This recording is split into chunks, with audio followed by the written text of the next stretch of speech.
Hi everyone, this is Neel Raithatha, consultant, audiologist and director of ClearX. Thank you for joining me in my latest video using the iCLEARscope endoscope. And this is of a patient who attended with a fully blocked right ear. And as you can see, they've got a very narrow and slit entrance to their ear canal. In addition, the lateral surface of the wax, at least, is very mushy. It's like mashed potato is the best way I can describe it. And on the base of the ear canal, the skin is very macerated. And what I mean by that, the skin is broken. It's almost as though it has this appearance that this patient has got water in their ear. And the water has not only turned the wax quite mushy, but the outer layer of skin that lines the ear canal, the epidermis layer, that's hydrophilic, and it absorbs water. And the skin cells can overhydrate, they can overabsorb water, causing the skin cells to swell and burst, and then you get a maceration of the skin. So I'm just trying to work this off the floor of the ear canal. It is strongly adhered. To assist, I've put some medical grade olive oil spray, and I think I'm going to use the correct in the moment because with the suction, you can see the suction tip is embedding onto the surface of the wax because of its mushy consistency.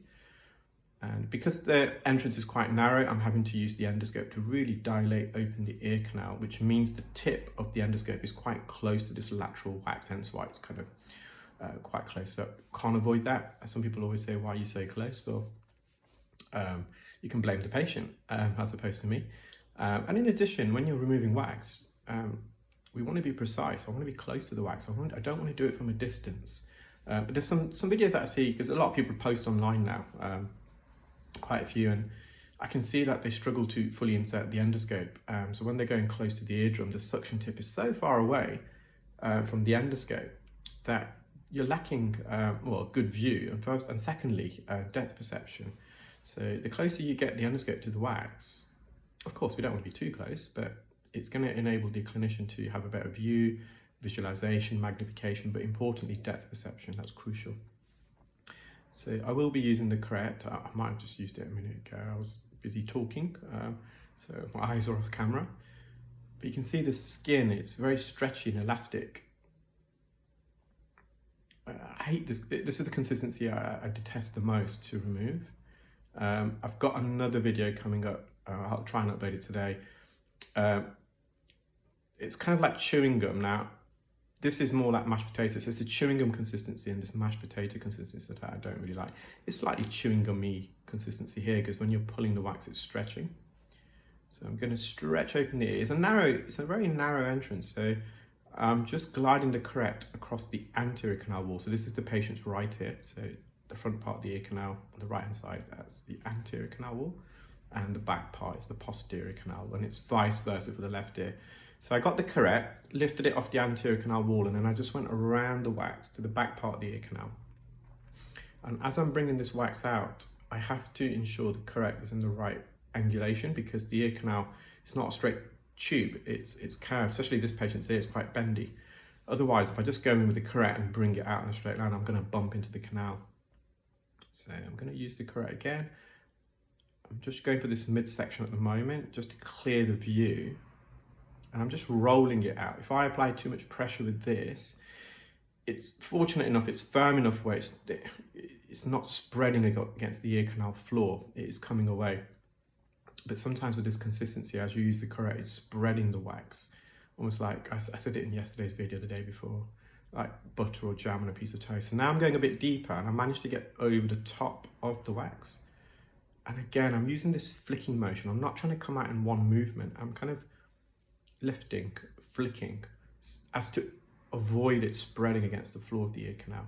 And also with these little micro movements, if I go in with the correct and just drag, I could be against the floor of the ear canal, which is going to be uncomfortable. So just by flicking, I'm ensuring that because my peripheral vision, although I'm looking at the screen, my peripheral vision is picking up the patient's body language and cues, so I can ascertain whether I'm causing any trauma.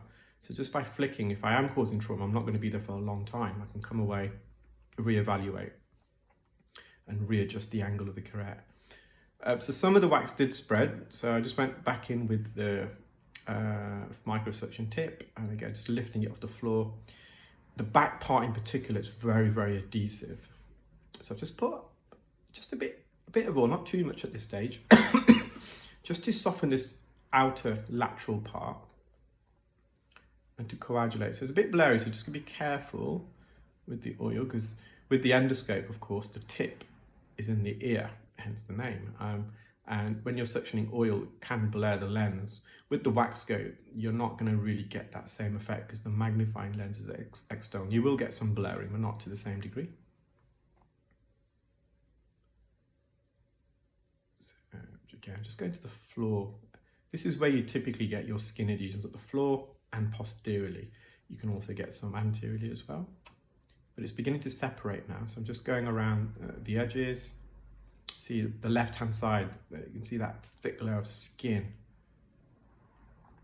And it's adhered to the roof as well. So I'm just dragging it down, and I've removed that skin layer. Now that I've removed that skin layer, hopefully this plug's going to be a bit more mobile. So to dilate open the ear, I'm using the left-hand side of the specular against the first bend on the left, and I'm really pushing it open. If you don't do that, you're not going to gain access. Now, this case I'm going to hopefully upload later as well with the wax scope. And I've got so many good videos this week. I'm kind of spoiled for choice, but this patient, it's always a challenging case. And when we book them in, I always ask for extra time because it's always a challenging case. So you can see that plug at the bottom. I'm just slowly rolling it out. So I started off with the endoscope, the iCLEARscope with this patient, but I actually reverted to the wax scope. I just found for that patient it just worked a bit more effectively.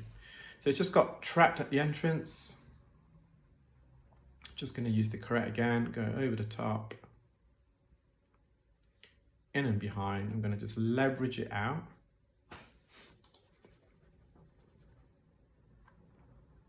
There's been a few comments on YouTube because I've got so many old videos that I haven't uploaded on YouTube. So I've been busy uploading a few of those over the last few days, and it was pre-beard, so we call it PB. So people are wondering whether I shaved. I've still got the beard. I did have a clean shave the other week, but now I think a few people were a bit worried that I shaved it. So this is an up-to-date video. I've taken it today, the 21st of November 2025. But yeah, some of the other ones are like 2 or 3 months old. It's just been really busy with all the trips to Australia. There's lots of other stuff going on as well. So yeah, it's just been quite an exhausting time. So I'm looking forward to the Christmas period, actually, just to have some time off. So just some crusted dry wax and keratin at the roof. We're probably 2/3 of the way in. And you'll see the skin is very macerated. So I suspect they did get water in their ear. I did ask, but they weren't sure. They couldn't remember. So it's not like they got a shower head and put that into the ear, which I had a patient that did do that the other day. And it was a really complex wax removal. They jet washed the wax all over the eardrum. They used carbamide peroxide and a Q-tip, a cotton bud. So the 3 cardinal sins they performed. And that was really, really tricky to remove. They had a really extra long ear canal as well. And again, with that, I used the wax scope and the iCLEARscope, which has been really useful, actually, having both devices. If someone asked me at the training course, what's my favorite device? I'm not going to lie, my favorite device is the wax scope. I think partly because, it's something that I developed completely, there was nothing else out there. And an endoscope, I didn't develop the endoscope. Endoscope's been around for decades, almost a century really, but I modified the iCLEARscope for safe use for earwax removal, but with the wax scope. But there's times that I do use the iCLEARscope as well, and vice versa. Well, I hope you enjoyed that video, guys. Take care, keep well, speak soon, bye.